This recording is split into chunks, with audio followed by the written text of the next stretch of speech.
এদিকে আমার বর চলে আসছে আর তুমি টাকা টাকা করছো, প্লিজ। এই শব্দটা আজও আমার মনে আছে। না না, এই ক্লায়েন্টের কথা বলছি না। ওটা একটা বহু বছর আগেকার একটা জাস্ট ঝড় গেছে আমার উপর থেকে।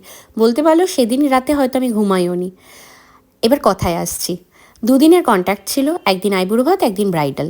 তো আইবুড়ো ভাতের লুকটা তার এতটাই পছন্দ হয়েছিল, সে আমাকে বলেছিল যে দিদি তুমি আমাকে হলদি মেকআপও করে দিও, আমাকে 9:30টার মধ্যে ছাড়তে হবে, কারণ গায়ে হলুদ 10টার মধ্যে ঢুকে যাবে। তো 9:30টায় ছাড়তে হবে, আমার বাড়ি থেকে তার বাড়িটা খুব একটা কাছে ছিল না যদিও। তা আমি বললাম ঠিক আছে, ভোরবেলা উঠে আমি সব কিছু রেডি করে মেয়ে নিয়ে তাদের বাড়িতে গিয়ে তার হলদি মেকআপটা সারি। আর তাকে টাইম দিই আমি কিন্তু 2টোয় চলে আসবো, তুমি 2টোর মধ্যে রেডি হয়ে যাও, কারণ তার 6:30টায় নাকি আবার লগ্ন। তার আগে ফটোশ্যুট হবে, ড্রোন দিয়ে শ্যুট হবে, অনেক কিছু সে আমাকে বলেছিল। তো যাই হোক, আমি তাইতেই আমি 2টো নাগাদ চলে যাই। 2টো নাগাদ গিয়ে দেখি তখনও হলদি মেকআপের নাচাগানা চলছে। বরের বাড়ির গায়ে হলুদ এখনও ঢোকেনি। ওয়েট করতে করতে 3:30টার সময় বরের বাড়ির গায়ে হলুদ ঢুকলো। আমি তাকে বললাম দেখো আমি কিন্তু তোমাকে টাইমে ছাড়তে পারবো না, কারণ কি করে ছাড়বো, একটা তো টাইম লাগবে, আর তোমার যা রিকোয়ারমেন্ট রয়েছে, গাল ভর্তি কলকা, অনেক কিছু রয়েছে, এত সূক্ষ্ম কাজ এত কম টাইমের মধ্যে সম্ভব না, আমি অন্তত পারবো না। তো যাই হোক, সে একবার উঠছে, তার ফোন আসছে, এখানে সে পেটিকোট রেখেছে, এখানে সে ব্লাউজ রেখেছে, মানে বলতে পারো পুরো মেসি।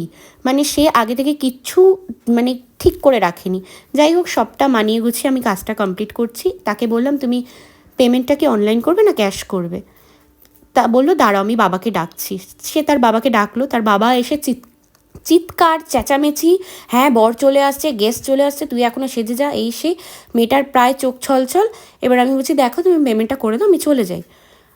আমার বর চলে আসছে আর তুমি টাকা টাকা করছো, কী মেন্টালিটি দিদি তোমার?